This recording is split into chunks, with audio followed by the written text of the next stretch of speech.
welcome back to Afternoon Express. I hope that you're having a wonderful Monday so far. Now, Olwethu Leshabane has easily become one of our favourite media personalities in the last 4 years, all whilst juggling, being an entrepreneur and a mother to 3 beautiful boys. She is the queen of multiple trades, a brand strategist, speaker, digital entrepreneur, and founder of the Red Wings Project, an organisation which collects sanitary pads and donates them to underprivileged young women. She's also known for sharing her journey as a wife and parenting through her blog called The Art of Superwoman, where she gives real encouragement to other women through her life experiences. Lovely to see you. Lovely to finally meet you. Yeah, thank you for being on the show. We absolutely love what you do. I mean, in the last 3 years, you've just exploded as this incredible influencer. And I mean, tell me how your career started. What was your journey? Sure. Well, I started off by studying quantity surveying. I thought I wanted to be a quantity surveyor. Yeah. And as fate would have it, I found my way into the media industry by, I worked for agency. I got headhunted. I worked for an agency, a below-the-line agency. And from there, I started meeting media personalities. I started working in the media industry. I started doing events for the media industry.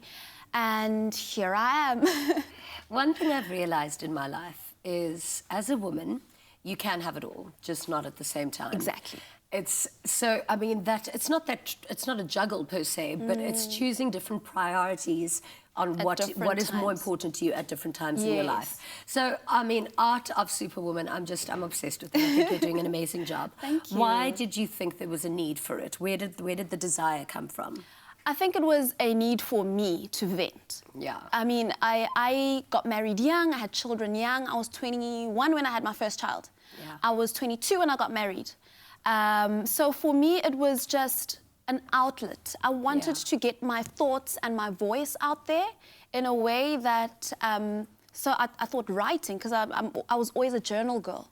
Yeah. So writing for me was that comfort. But journaling, writing for I something think, must be so cathartic. So putting it on a blog, what are people's reactions to reading the stuff, and what kind of stuff do you write on?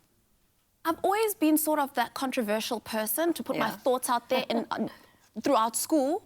Yeah. And a church, wherever it be. I've always been that person I'll put my thoughts out there to suss out who might say what. I was always a journal person, so journaling on a blog sort of got the people coming to the blog to come read. And what I got a thrill out of was hearing the reactions of other people and to see if are other people going through what I'm going through. And to learn that there are other young wives and other young moms out there that are going through what I'm going through was sort of healing. But also it helped me realize a lot of what our parents didn't have and the healing that they're looking for, that we can have together as a generation, as young women now in our generation, going through young parenthood, being a mom, you know, whether you're young or older, and being a young wife, also wanting a career, but also having the responsibility of being a mom and a wife. But I think because you've had your kids, I mean, you've got 3 boys under the age of 12. Yeah. You're still very young, so you can still have a career. This is where I say you can have it all, just not at the same time. Just not all at once. So for me, I will obviously, but I know I look 21, but I'm not. But I'll start my family later in life because my career was so important to me. Where you've done your career first. I mean, you've done the mothering thing first, and then your career afterwards. But what is it like? I mean, 3 boys in one house, and you're running a business. Four, including the husband. Oh, yes, of course, and that's 4th child right there. And you're running a business. Yes. So, I mean, do you just have, like, radical good time schedules? Not necessarily. I think it's and I always like saying this, and it took me a while to get it, to switch off and switch on. So in everything that I'm doing, I need to be present. So I can't half-ass. Sorry if I can say, I don't know if I can say that on TV. Probably not. Let's leave it out of the next sentence. So I can't half that thing, you know, parenting. So if it's parenting, I'm there. I need to put the kids to sleep. I can't be on my phone and still put the kids to sleep, or read an email and put the kids to sleep. And if it's the husband, it's his time. It's our date night. So that's him and I. If I'm working, and somebody needs to look after the children. This is where outsourcing comes in now. So I can't do it all at once. Yeah. I can't do it or I can do it all, but not all at once. So I need to Exactly. outsource the function of parenting when I'm working. Yeah. What I loved about your blog is that you were very vocal about, I think it was your third child. You needed to investigate different options of birthing. Yes. Take me through that story, and because I found that so interesting. So I had 2 C-sections with my first 2 children, and with the third one, I'd always want natural birth. Yeah. So the first one I was in labor and then emergency C-section. Yeah. The second one, I wanted a natural birth, but I was told, there's no way you're going to have a natural birth. The gap is too short. My children are 18 months apart. And so it was another C-section. Yeah.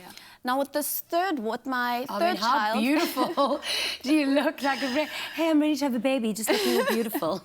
Now with the third one, I wanted a natural birth, and the 5-year gap allowed me to try or have a trial on labor for a natural birth. So And did you do a water birth? I did a water birth. Oh my God. It was Tell me about that. amazing. You know, it was like... painful, but amazing. Yeah. Do you still get the painkillers when you have a natural birth? No, not after 2 C-sections. Okay. So you sort of need to listen to your body now. Okay. As opposed to you might be pushing the wrong way and push through the Caesar scar. I don't know if it's a bit too gruesome. You need to... This is a woman's show. There's nothing too gruesome for us to discuss on this. So you need to be able to know how you're pushing and listen to the signals of your body. So there's no epidural, there's no pain meds. So it's all natural. There's so much I want to talk to you about, and we've got such little time, but I want to know quickly about your Red Wing project. Yes. So we started Red Wings Project to collect and distribute sanitary pads to underprivileged young girls and women. And this then sort of birthed this hub to be able to create awareness for sanitation for women. So not only do we need women to have sanitary pads, but they need to have means to change them. They need running water to wash their hands. So it also creates opportunity, and we look for opportunities for women to get into the sanitation space and be exposed to the means at which they are heads off in the homes. They're the primary water bearers. They're the primary water fetchers. Why they're not part of the system. You really are Superwoman. So Art of Superwoman, the blog. Thank you so much for... I've got so much I still want to discuss with you, but you are staying with us. Thank you for being on the show. You're amazing. Thank you.